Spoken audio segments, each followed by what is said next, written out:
नमस्कार, विशेष में आपका बहुत स्वागत है। मैं हूं राजश्री। इतिहास गवाह है कि कुछ ऐसे नेता हैं जो कभी भी किसी भी काल में नहीं बंधे। महात्मा गांधी का नाम कुछ ऐसा ही है। अखिल भारतीय कांग्रेस के बहाने आज गांधी को भी हम याद करेंगे। देश के स्वतंत्रता संग्राम में अहम भूमिका अदा करने वाली कांग्रेस अपने 136 साल के इतिहास में सबसे बुरे दौर से गुजर रही है। जिस कांग्रेस ने देश में वर्षों तक शासन किया और तत्कालीन प्रधानमंत्री इंदिरा गांधी की 1984 में हत्या के बाद उपजी सहानुभूति लहर में कांग्रेस ने लोकसभा की 542 में से 415 सीटें जीती थी, वही कांग्रेस धीरे धीरे घटते घटते अब 52 सीटों पर आ गई है। अब आप पूछेंगे कि गांधी की याद के साथ कांग्रेस का क्या मसला है। दरअसल कांग्रेस को यदि देखना हो तो गांधी के समय के कांग्रेस को देखना होगा और गांधी के बाद के कांग्रेस को देखना होगा।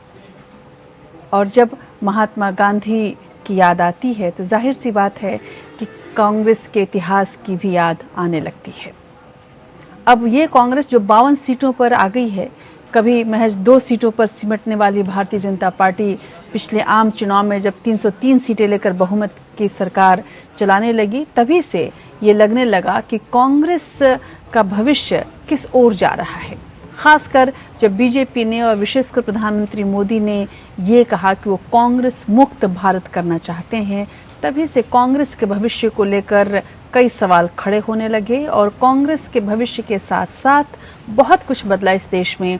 तब गांधी की भी ज़रूरत और उपयोगिता की भी काफ़ी लेकर इसको सवाल उठने लगे।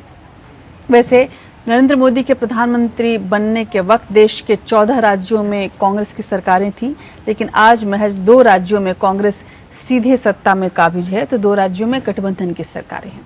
आखिर वजह क्या है कि महात्मा गांधी की पूरे देश को एकता के सूत्र में पिरोने वाली कांग्रेस आज अपने अस्तित्व के लिए संघर्ष कर रही है।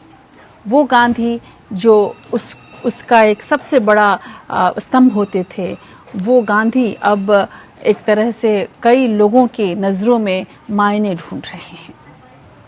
ये दुर्भाग्य ही इस देश का जो गांधी जयंती पर भी गोडसे के नाम पर सोशल मीडिया पर ट्रेंडिंग होती है और इस देश में गोडसे की भी राजनीति अब चरम पर है।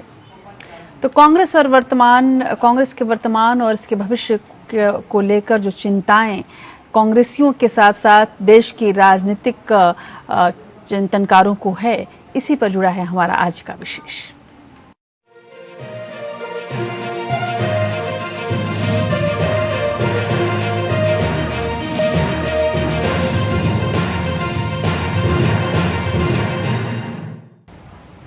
देश की स्वतंत्रता के लिए लड़ने वाली कांग्रेस आज सत्ताविहीन होकर भी सत्ता संघर्ष में जूझ रही है। पंजाब में सत्ता संघर्ष ने कांग्रेस की छवि पूरे देश में खराब कर दी है। चुनाव में सफलता दिलाने वाले कैप्टन अमरिंदर सिंह को हटाने का फैसला कांग्रेस आला कमान को बेहद भारी पड़ता दिख रहा है। उधर बीजेपी से आए मशहूर क्रिकेटर नवजोत सिंह सिद्धू पर जरूरत से ज्यादा भरोसा करने की कीमत भी राज्य में होने वाले अगले चुनाव में कांग्रेस को नुकसान पहुंचा सकता है, ऐसे अंदेशे हैं। हालांकि कैप्टन और सिद्धू के सियासी जंग में कांग्रेस ने प्रदेश में पहली बार किसी दलित को मुख्यमंत्री बनाया है और चरणजीत सिंह चन्नी को सरकार की कमान सौंप दी है। वहीं सिद्धू के इस्तीफे के बाद नए प्रदेश अध्यक्ष की तलाश भी जारी है, लेकिन कैप्टन अमरिंदर को यूं ही दरकिनार कर देना कांग्रेस के लिए आसान नहीं है। इसीलिए कांग्रेस के 23 वरिष्ठ नेताओं को एक बार फिर आला कमान पर सवाल उठाने का मौका मिला है और यहीं से शुरू होती है कांग्रेस के महाभारत की कथा, जो पीछे चलते चलते दशकों पीछे चली जाती है। लेकिन पहले आज क्या हो रहा है वो देखिए।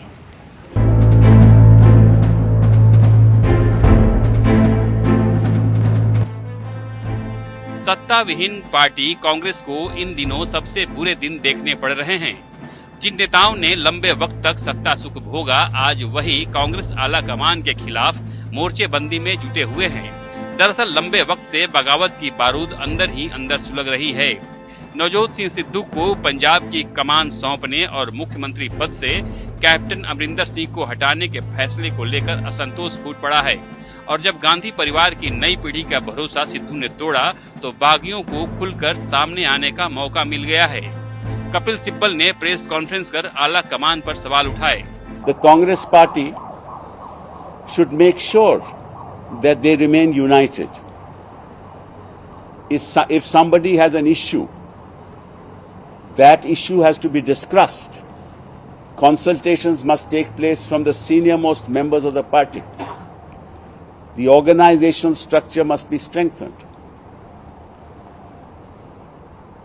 That is to be done if the organization is in place, if there is a president, if there is an elected CWC,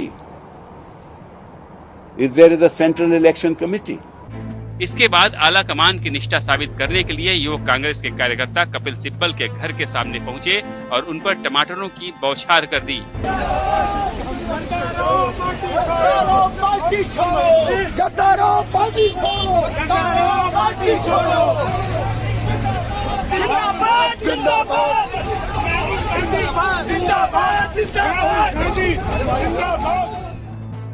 युवक कांग्रेस की इस हरकत ने शीर्ष के असंतुष्ट 23 नेताओं का समूह दूसरी बार सामने आ गया है।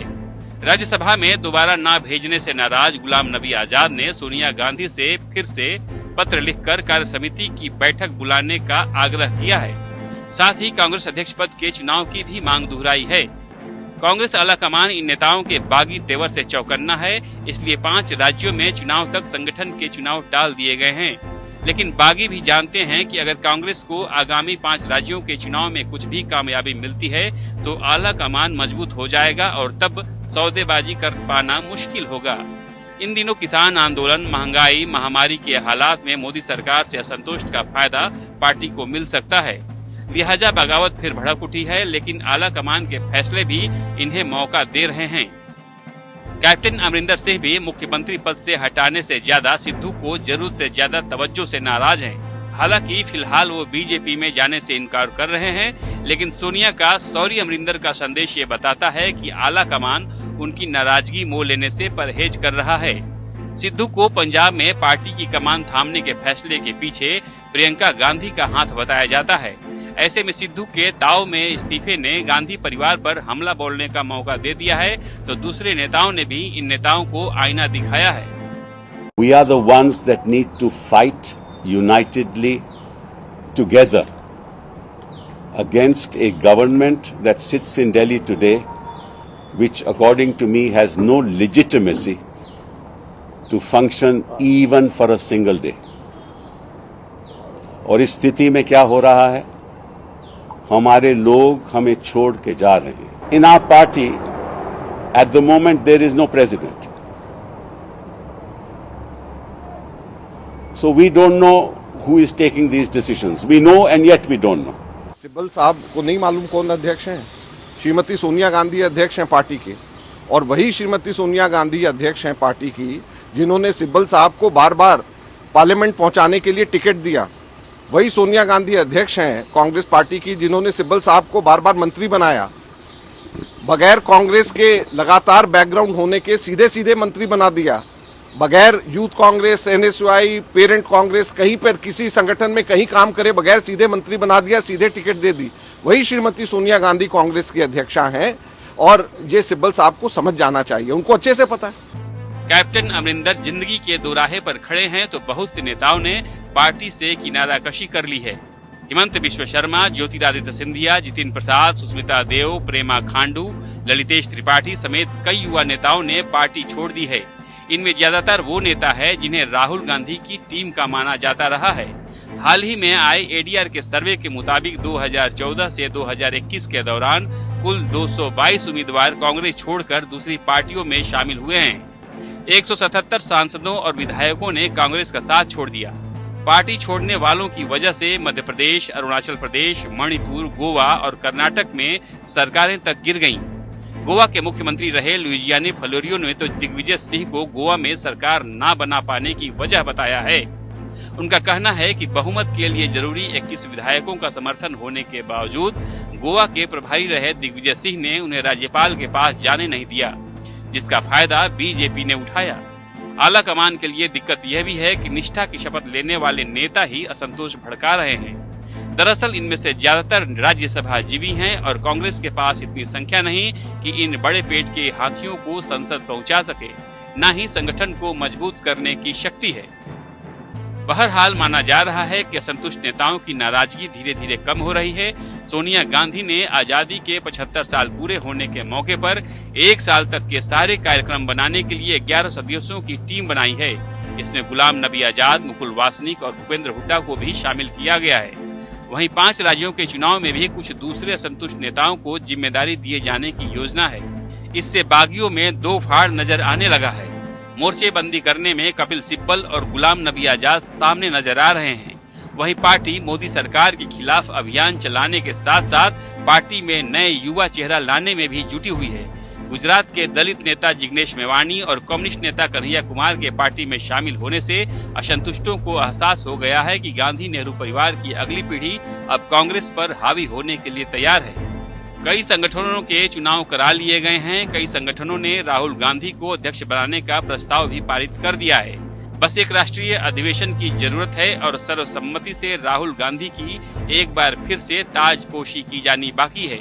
इसके साथ ही नेहरू गांधी से इंदिरा, राजीव, सोनिया से होते हुए कांग्रेस राहुल प्रियंका कांग्रेस में तब्दील हो जाएगी। लेकिन बीजेपी के कांग्रेस मुक्त अभियान की वजह से गांधी नेहरू परिवार के लिए ये बदलाव लाना आसान नहीं है, क्योंकि कांग्रेस के भीतर भी एक कांग्रेस है जो असली कांग्रेस को खत्म करने पर हमेशा आमादा रहती है। अंशुमान त्रिपाठी, APN।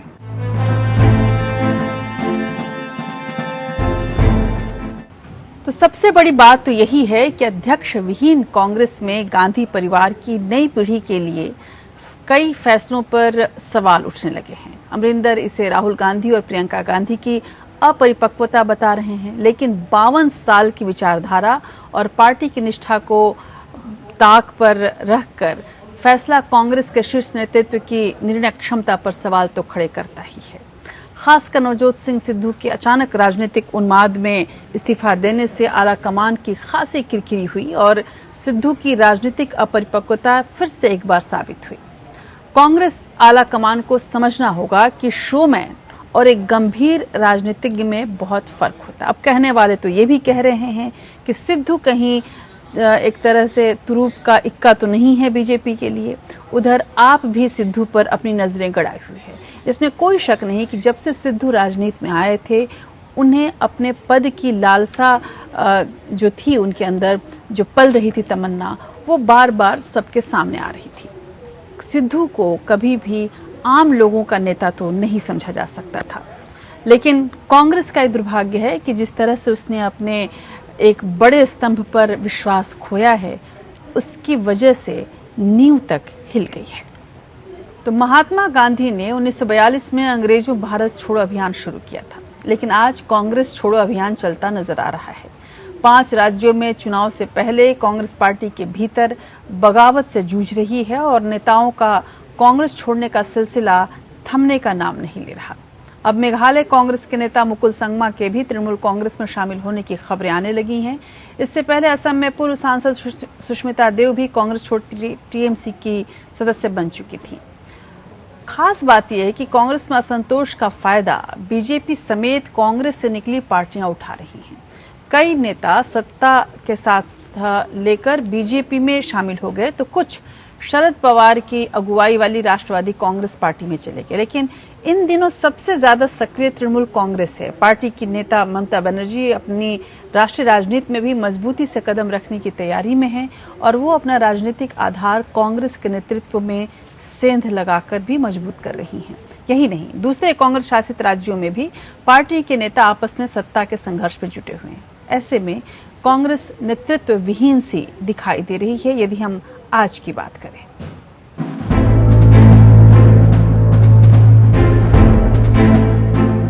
पंजाब में कलह थमने के बजाय जहां परवान चढ़ रही है, वहीं दूसरे राज्यों में भी कांग्रेस में असंतोष का ज्वालामुखी धधक रहा है। अब मेघालय के पूर्व मुख्यमंत्री और कांग्रेस नेता मुकुल संगमा भी पार्टी छोड़ने की तैयारी में हैं। इससे भी ज्यादा बुरी खबर ये है कि संगमा के साथ राज्य में पार्टी के कम से कम 13 विधायक पाला बदल सकते हैं। पिछले हफ्ते मेघालय कांग्रेस के कई बड़े नेता कोलकाता पहुंचे थे और TMC के महासचिव अभिषेक बनर्जी से मुलाकात की थी। इसके बाद से ही ये तय हो गया कि मेघालय कांग्रेस में सब कुछ ठीक ठाक नहीं है। ये भी खबरें आती रही कि मुकुल अपने अन्य विधायक साथियों के साथ या तो टीएमसी में शामिल हो सकते हैं या फिर अपनी अलग पार्टी बना सकते हैं। संगमा ने इस सिलसिले में एक अहम बैठक बुलाई। पिछले दिनों संगमा ने लोकसभा सांसद विंसेंट एच पाला को पार्टी की प्रदेश इकाई का अध्यक्ष बनाए जाने पर भी नाराजगी जाहिर की थी। इतना ही नहीं, वह मुख्य रूप से गारो हिल्स क्षेत्र के विधायकों के साथ पार्टी के 2 प्रमुख कार्यक्रमों से भी दूर रहे थे। सुष्मिता देव की मेघालय यात्रा के बाद संगमा के टीएमसी का दामन थामने की खबरें आने लगी थीं। असम की पूर्व सांसद और टीम राहुल की सदस्य मानने जाने वाली सुष्मिता देव कांग्रेस छोड़ अगस्त में ही टीएमसी में शामिल हुई हैं। सबसे बड़ी बात यह है कि पार्टी के भीतर के बागियों से परेशान कांग्रेस आला कमान की मुसीबतें बढ़ाने में ममता बनर्जी कोई कसर नहीं छोड़ना चाहती। गोवा और त्रिपुरा में भी टीएमसी अपना विस्तार कर रही है और विस्तार के लिए ममता कांग्रेस में भी सेंध लगाने में संकोच नहीं कर रही हैं। लोकसभा में विपक्ष के नेता अधीर रंजन चौधरी ने ममता की राष्ट्रीय महत्वाकांक्षा को लेकर टीएमसी पर निशाना साधा है। अधीर ने कहा है कि जिन हाथों ने आपको खिलाया, आप उन्हीं हाथों को काटने में जुड़ी हुई हैं। हालांकि अधीर रंजन ममता बनर्जी के विरोध के लिए ही पहचाने जाते हैं। ऐसे में ममता बनर्जी की कांग्रेस अध्यक्ष सोनिया गांधी से मुलाकात के बाद समझा जा रहा था कि अधीर रंजन को हटाकर किसी और को लोकसभा में कांग्रेस का नेता बनाया जाएगा, लेकिन ऐसा हुआ नहीं। अधीर के बयान पर अभिषेक बनर्जी ने भी पलटवार किया है। अभिषेक ने कहा है कि कांग्रेस सिर्फ इंटरनेट पर लड़ाई लड़ रही है, लेकिन हम घर पर बैठ नहीं सकते। हमने मैदान में भी बीजेपी को हराया है। ममता बनर्जी ने भवानीपुर सीट से हुए उपचुनाव में भी स्थानीय मुद्दों के बजाय राष्ट्रीय मुद्दे उठाए हैं। टीएमसी सभी पूर्वोत्तर राज्यों से लेकर पश्चिम तक कांग्रेस के लिए खतरा बनती जा रही है। टीएमसी अब अगले साल गोवा में होने वाले विधानसभा चुनावों में भी हिस्सा लेने की तैयारी में है। हाल ही में गोवा के पूर्व मुख्यमंत्री लुइजियानो फलेरियो भी कांग्रेस छोड़ टीएमसी में शामिल हुए हैं। फलेरियो ने दिग्विजय सिंह पर गोवा में कांग्रेस की सरकार न बनने देने के लिए जिम्मेदार ठहराते हुए कहा था कि दिग्विजय ने जरूरी 21 विधायकों का समर्थन होने के बावजूद उन्हें राज्यपाल के पास नहीं जाने दिया। यही नहीं, टीएमसी अब यूपी, हरियाणा और गुजरात में भी चुनाव लड़ने की तैयारी में है। जाहिर है कि टीएमसी के चुनाव लड़ने से कांग्रेस को ही नुकसान होना तय है। वहीं कांग्रेस के लिए छत्तीसगढ़ में बगावत का लावा उबलता नजर आ रहा है। टीएस सिंहदेव बना मुख्यमंत्री भूपेश बघेल की लड़ाई एक बार फिर जोर पकड़ने लगी है। राज्य के स्वास्थ्य मंत्री टीएस सिंहदेव अब खुले तौर पर बघेल का विरोध करने लगे हैं। उनका दावा है कि समझौते के अनुसार 2.5 साल में मुख्यमंत्री की गद्दी उन्हें ही मिलना तय था, लेकिन बघेल अब वादा खिलाफी पर उतरे हुए हैं। इस बीच बघेल के समर्थन में 15 विधायक दिल्ली पहुंचे हुए हैं। ये विधायक राहुल गांधी से भी मिलेंगे। राहुल का आने वाले वक्त में छत्तीसगढ़ का दौरा होना तय है और बघेल इस दौरे से पहले ही अपना केस मजबूत करने में लग गए हैं। वहीं राजस्थान में तो हालात कभी भी और विस्फोटक हो सकते हैं। पिछले हफ्ते सचिन पायलट ने कांग्रेस आला कमान से मुलाकात की है। सचिन पायलट और अशोक गहलोत के बीच चुनाव से पहले ही तलवारें खिंच चुकी हैं। गहलोत पर चुनाव के वक्त अपने बेटे को चुनाव जिताने के लिए पूरी ताकत झोंकने का आरोप है, तो सरकार बनते वक्त भी आला कमान ने बगावत के डर से उन्हें मुख्यमंत्री बनाया और सचिन को मना लिया गया। लेकिन गहलोत सचिन खेमे को मंत्रिमंडल में जगह देने को तैयार नहीं है। गहलोत पर आरोप है कि वे हमेशा से निगमों से लेकर अहम जगहों पर पार्टी के भीतर विरोधियों को मौका देने की बजाय खाली रखना पसंद करते हैं। ऐसे में सचिन का धैर्य कब टूटेगा कहा नहीं जा सकता, क्योंकि बीजेपी को भी राजस्थान में वसुंधरा राजे की जगह लेने वाला नेता चाहिए। कांग्रेस की दुविधा है कि उसे मोदी सरकार और बीजेपी से लड़ने की बजाय पार्टी के भीतर ही अपनों से जूझना पड़ रहा है। Bureau report, APN. जिस कांग्रेस मुक्त भारत की बात बीजेपी ने की और बीजेपी को कांग्रेस युक्त करने, बीजेपी अपने आप को ही कांग्रेस युक्त करने लगी, ठीक उसी तर्ज पर तमाम जो क्षेत्रीय पार्टियां हैं वो भी कांग्रेस के जो बड़े नेता हैं, जो ऐसे चेहरे हैं जिनकी आम लोगों पर पकड़ है, उन्हें अपने तरफ खींचने में लगी हुई हैं। लेकिन इसमें कोई शक नहीं कि देश की राजनीति में गांधी मैजिक से मोदी मैजिक की तरफ जब से ये शिफ्टिंग हुई है, तब से लगातार कई चुनाव में शिकस्त खाने के बाद भी कांग्रेस नेतृत्व किसी चमत्कार के इंतजार में ही नजर आता है। कांग्रेस की राजनीतिक शैली अब भी टेस्ट क्रिकेट खेलने वाली है, जबकि बीजेपी ने राजनीति का 2020 शुरू कर दिया है। इसके अलावा बीजेपी कांग्रेस की राजनीतिक विरासत को मिटाकर नए भारत का निर्माण करने में जुटी हुई है। यह ऐसा नव भारत है जहां मध्य मार्ग की राजनीति की कोई जगह नहीं। ऐसे में कांग्रेस को बीजेपी से लड़ने के बजाय अपनी पैदा की संस्कृति से जूझना पड़ रहा है। इस चाटुकारिता और मौका परस्त कांग्रेसी संस्कृति से पैदा हुए नेता आज कांग्रेस के लिए सरदर्द हैं और कांग्रेस के आला कमान को भी भटकाते रहे हैं। ये वही नेता हैं जिन्होंने आला कमान को कभी जमीनी हकीकत से रूबरू ही नहीं होने दिया और आज वो आला कमान को जमीन सुंघाने की फिराक में हैं और कांग्रेस के कदमों तले से जमीन खींच रहे हैं। यहीं से कांग्रेस का दुर्भाग्य शुरू हो जाता है। कांग्रेस की बात चली है तो महात्मा गांधी की, जैसा कि मैंने आपको पहले ही बताया, बार बार याद आती है। यूं महात्मा गांधी को जब हम याद करते हैं तो महात्मा गांधी जरूर ये चाहते थे कि आज़ादी मिलने के बाद कांग्रेस लोक सेवक संघ के तौर पर काम करे और समाज सुधार के रचनात्मक कार्यक्रम चलाए।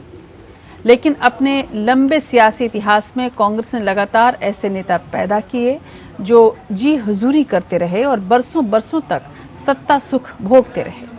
पार्टी की विचारधारा और कार्यकर्ताओं को आगे बढ़ाने के बजाय इन पर विरोधी दलों से सांठगांठ के आरोप लगते रहे। ऐसे में एक ऐसा पॉलिटिकल इलीट किस्म का तबका पैदा हुआ जो आला कमान से ही शक्ति संतुलन की राजनीति करने लगा। इन दिनों कांग्रेस के भीतर यही तबका गांधी परिवार के नेतृत्व पर लगातार सवाल उठा रहा है। यहाँ ये समझना जरूरी है कि इस प्रेशर ग्रुप, दबाव का जो ये ग्रुप है, उसकी पॉलिटिक्स क्या है।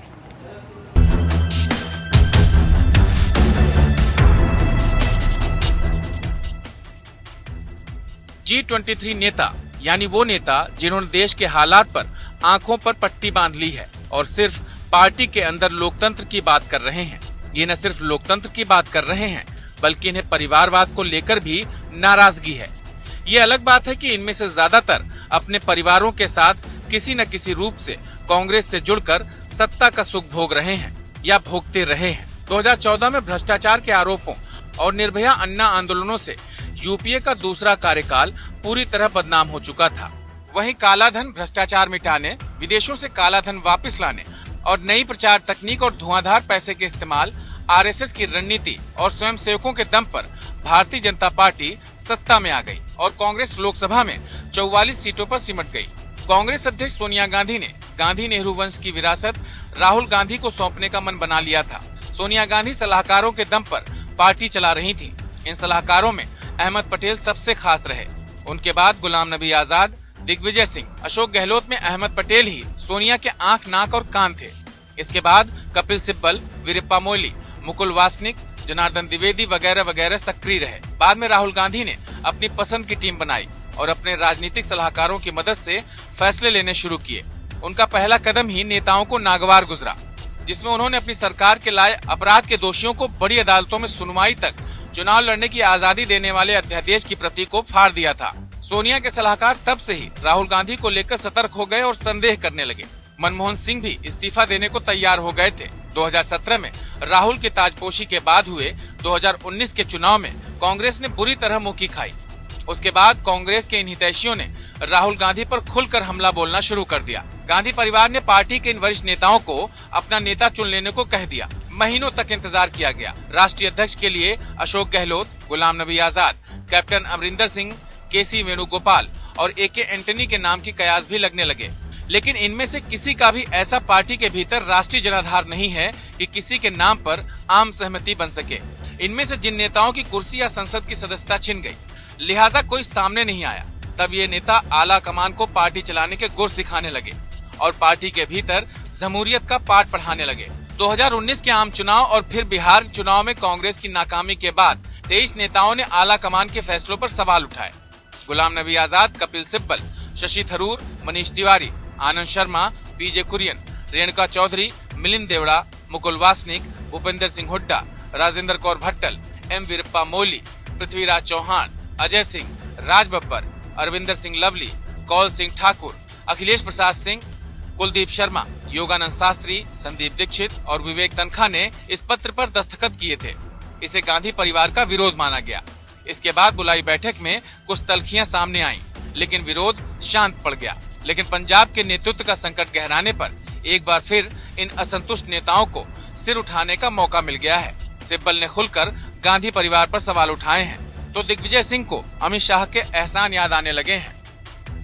चुनाव चल रहे हैं, दिग्विजय सिंह उनका सबसे बड़ा आलोचक है,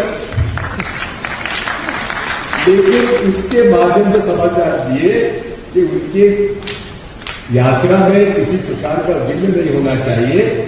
पहाड़ों में से रास्ता काटा, हमारे सारे यात्रियों की भोजन की व्यवस्था की।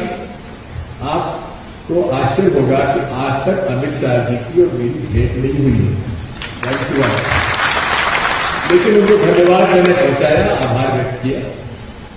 यही एक राजनीतिक समन्वय, सामंजस्य और मित्रता का एक प्रमाण है। गांधी परिवार में निष्ठा की वजह से सवाल भले ही ना उठाएं, लेकिन कुछ नेता बीजेपी के नेताओं और प्रधानमंत्री मोदी की तारीफ कर आला कमान को चौंकाते रहे हैं। लंबे समय तक गांधी परिवार सलाहकारों और निजी सचिवों के जरिए देश और पार्टी चलाता रहा है। इंदिरा से लेकर राजीव गांधी और फिर सोनिया गांधी के जमाने तक राजीव गांधी और सोनिया गांधी के निजी सचिव रहे। वी जॉर्ज के नजरे करम के मोहताज नेता अपना कद बड़ा करते रहे। बाद में अहमद पटेल को ही अपना आला कमान मानकर चलते रहे। लेकिन सलाहकारों के दम पर चलने वाली पार्टी में सलाहकारों में बदलाव होता है, तो पार्टी में भी उथल पुथल होना लाजमी है। और ऐसे मौके पर कांग्रेस मुक्त अभियान के तहत प्रधानमंत्री मोदी खुद आंसू बहाने लगते हैं। पद, सत्ता जीवन में आती रहती है, लेकिन उसे कैसे पचाना,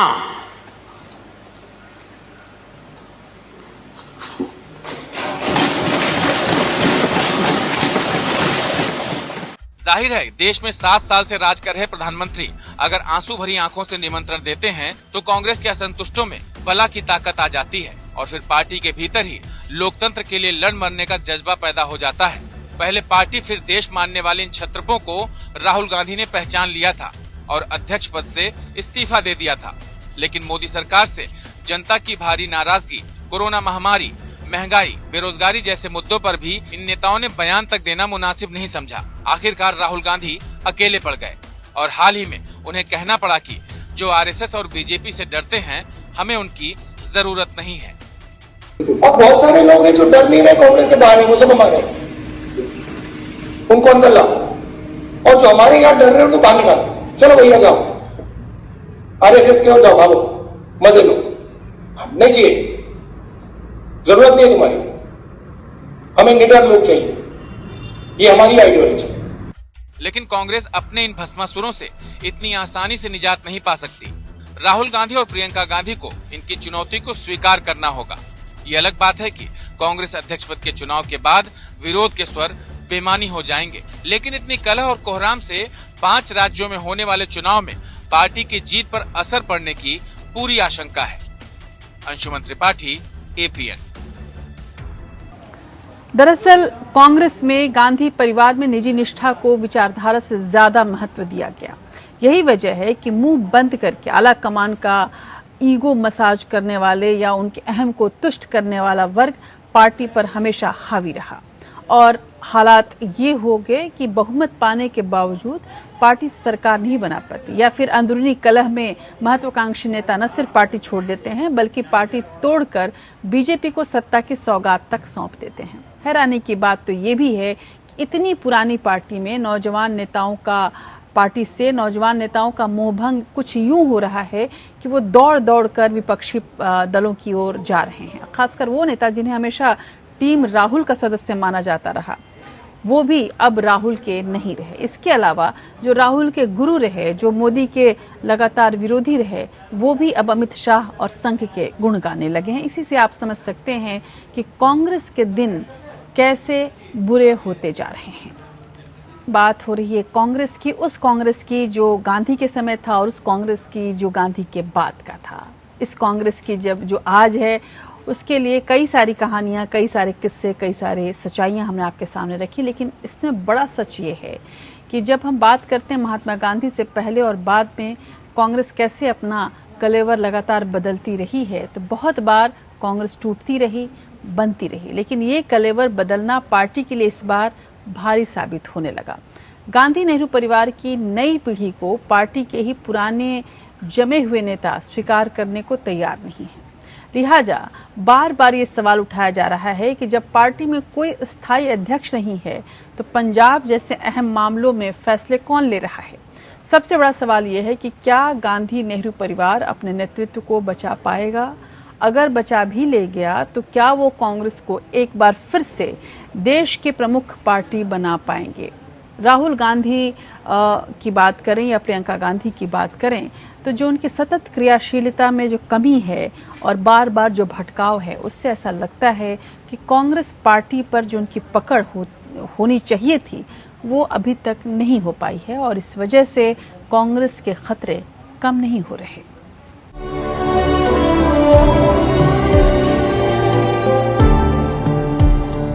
And express their will to do and die through the cries of Inqilab Zindabad.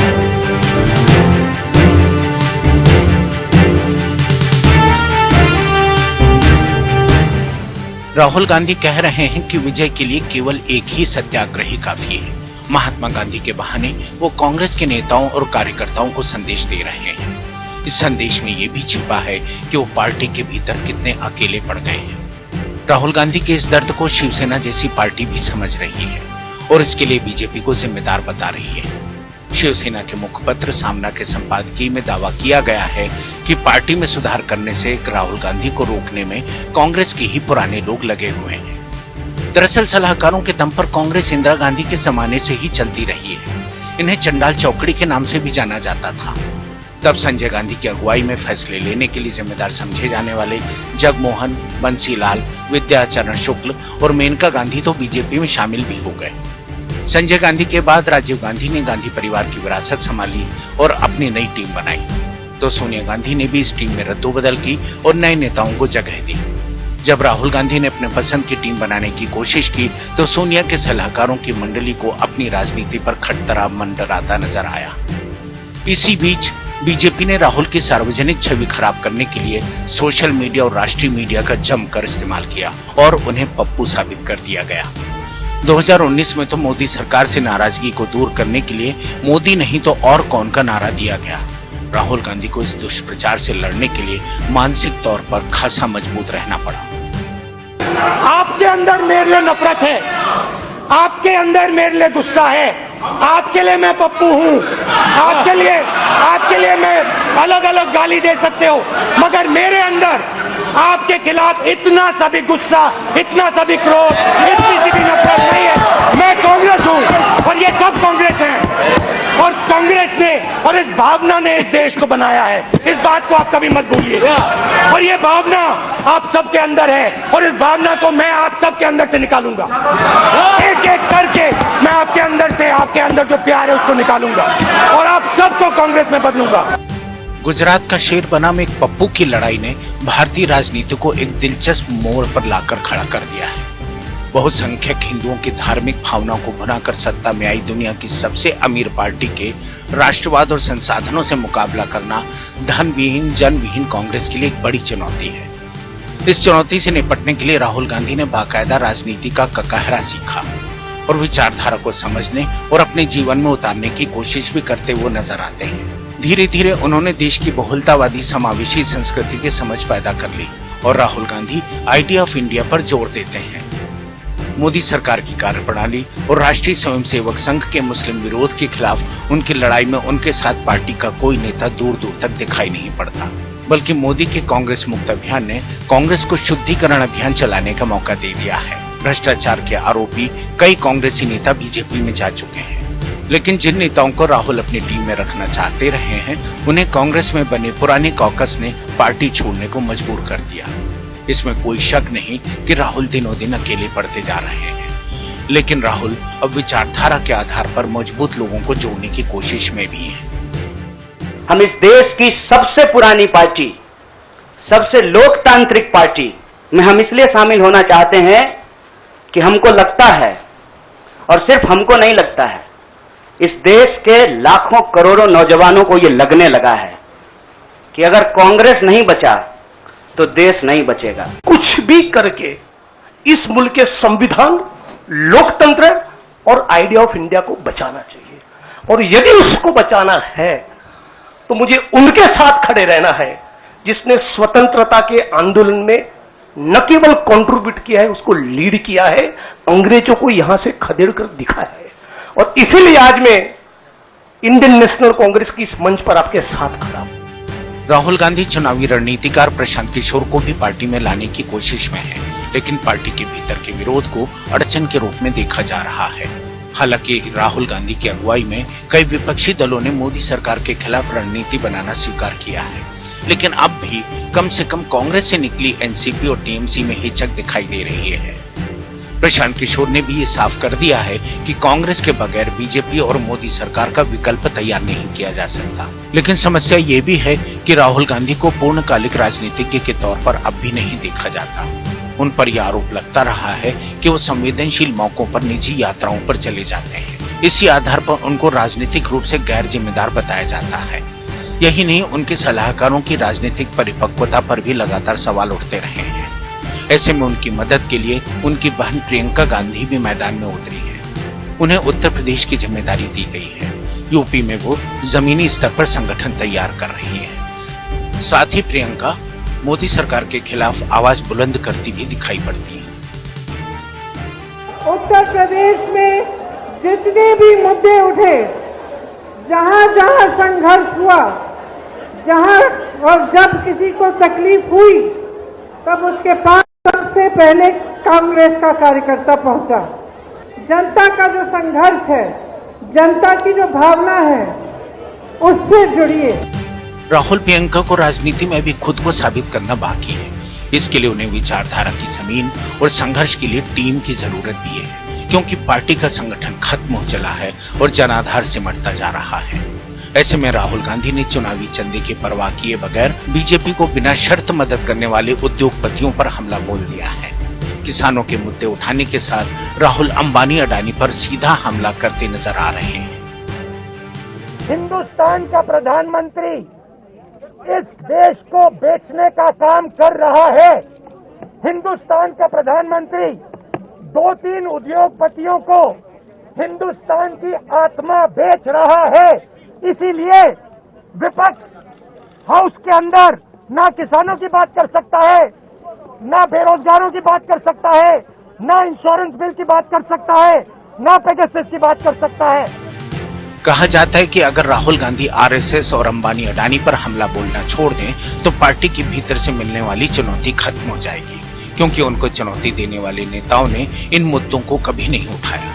यहाँ तक कि महंगाई, बेरोजगारी, महामारी में लोगों की तकलीफ, प्रवासी मजदूरों की सड़कों पर हजारों मील तक पैदल चलने की मजबूरी, कोरोना टेस्ट, ऑक्सीजन और दवाई बेड की अनुपलब्धता के बावजूद इन नेताओं ने मोदी सरकार के खिलाफ जोरदार तरीके से आवाज नहीं उठाई, बल्कि मोदी को चुनौती देने वाले राहुल गांधी को ही चुनौती दी जा रही है।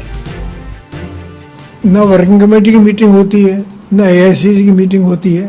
ये 3 लोग बैठे हैं, उनमें से एक है जिनके पास तो कोई पद भी नहीं है, श्री राहुल गांधी साहब के।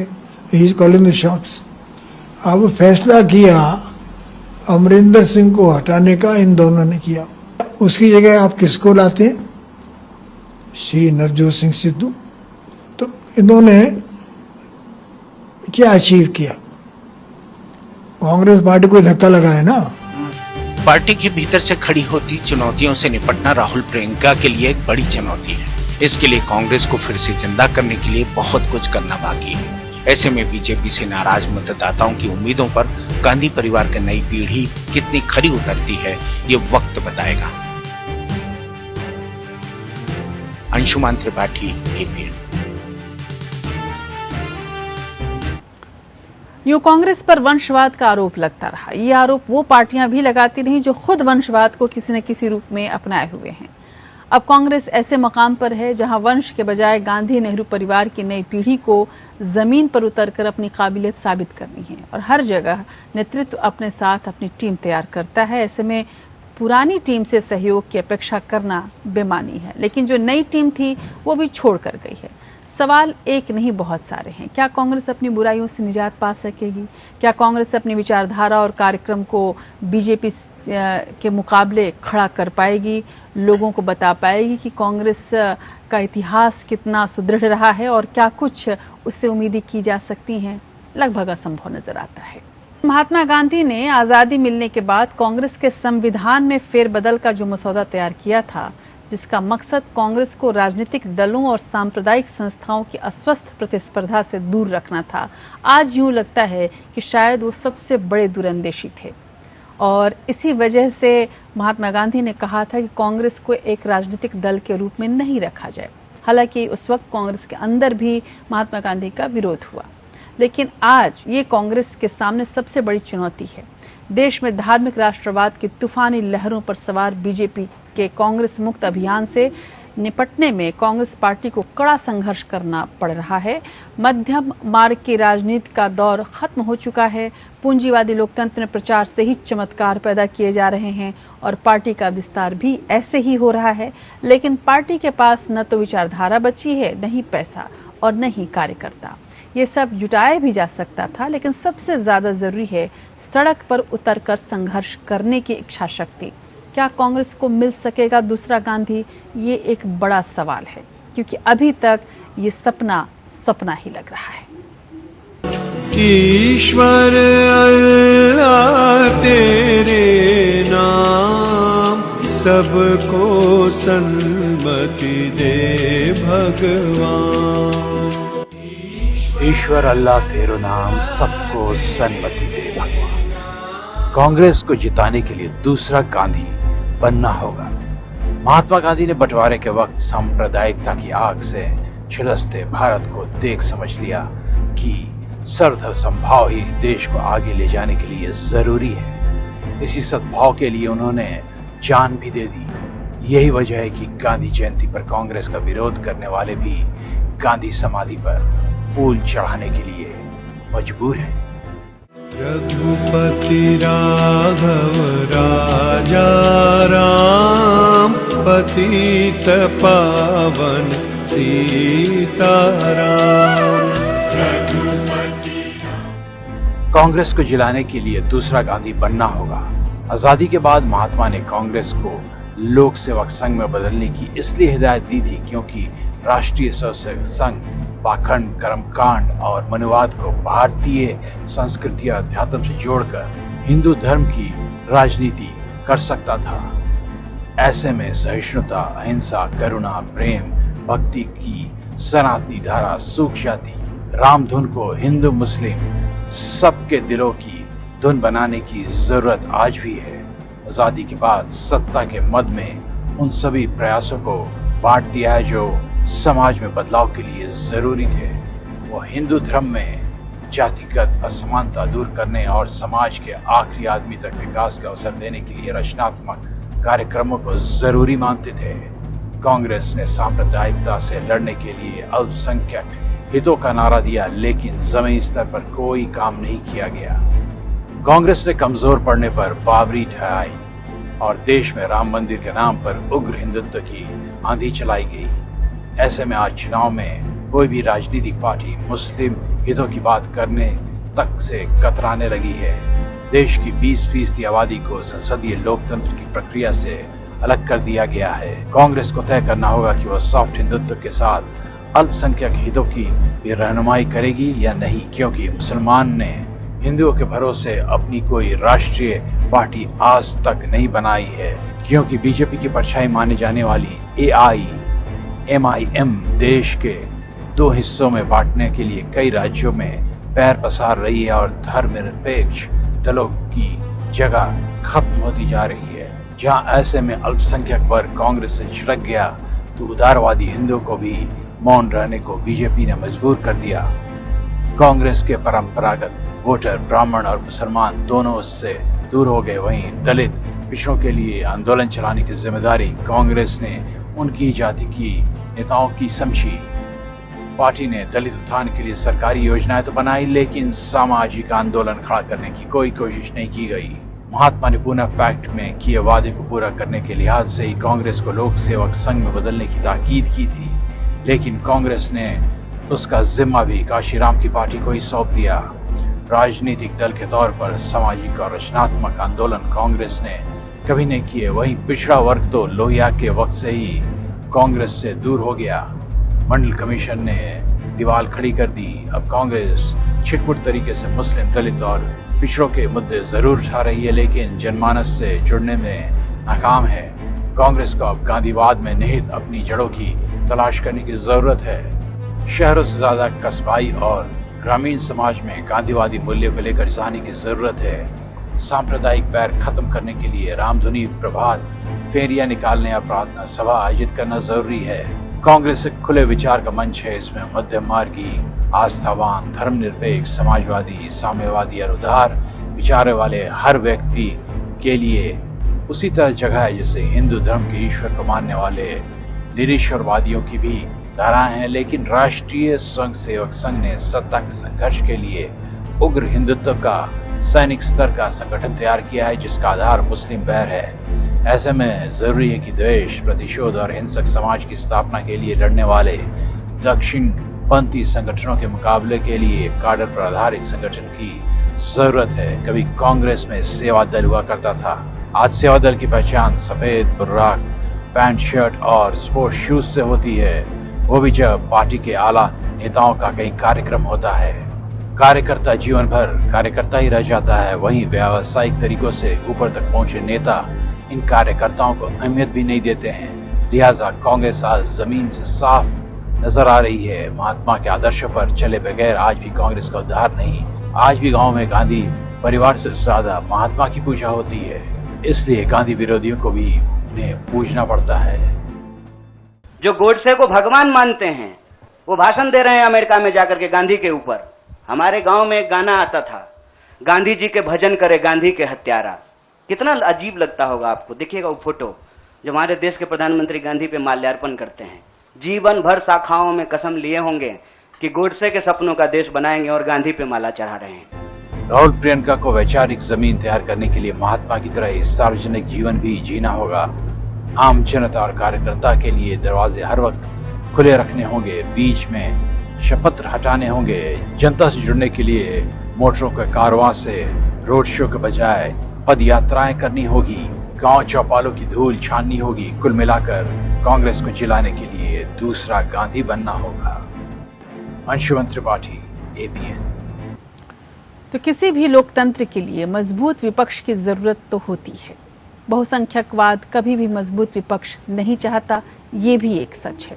खासकर ऐसा विपक्ष जो बहुलतावाद और समावेशी विचार को लेकर चलता हो। और इतिहास गवाह है कि बुर्जुआ वर्ग अपने व्यावसायिक लाभ के लिए लोकतंत्र के बजाय बहुसंख्यकवादी राष्ट्रवाद को समर्थन देता है। ऐसे में बहुदलीय व्यवस्था की वजह से किसी भी धर्मनिरपेक्ष और लोकतांत्रिक राजनीतिक दल को अपने अस्तित्व के लिए कड़े परिश्रम की जरूरत है। महात्मा गांधी की जब जब जयंती आती है तब सिर्फ फूल चढ़ाने से काम नहीं चलेगा, बल्कि दूसरा गांधी बनने की ज़रूरत है। और दूसरे गांधी की तलाश में केवल किसी एक राजनीतिक दल को नहीं रहना होगा, बल्कि सभी दलों को और देश के तमाम नागरिकों को ऐसे नेता को चुनने की ज़रूरत है जो इस देश को सही दिशा में ले जा सके। इस देश की जो गंगा जमनी तहजीब है, जो हृदय है, जो धड़कन है, उसको पहचान कर जो नेता यहाँ के लोगों के दुख दर्द में शामिल हो सके, शायद वही नेता इस देश को अच्छे दिन दिखा सकता है। नहीं तो बाकी तो चुनावी जुमले हैं, जुमलों का क्या।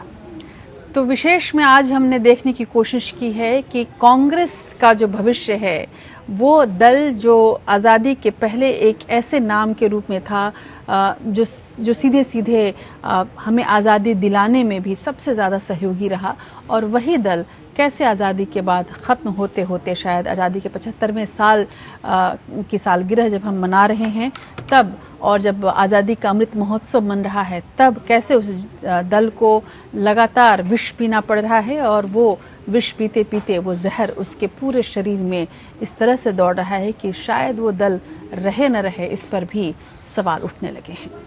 कांग्रेस के नहीं रहने से बहुत लोग खुश भी हो सकते हैं, लेकिन जैसा कि मैंने आपको बताया कि किसी भी स्वस्थ प्रजातंत्र के लिए ज़रूरी है कि एक मजबूत और ऐतिहासिक विपक्ष उसके सामने रहे।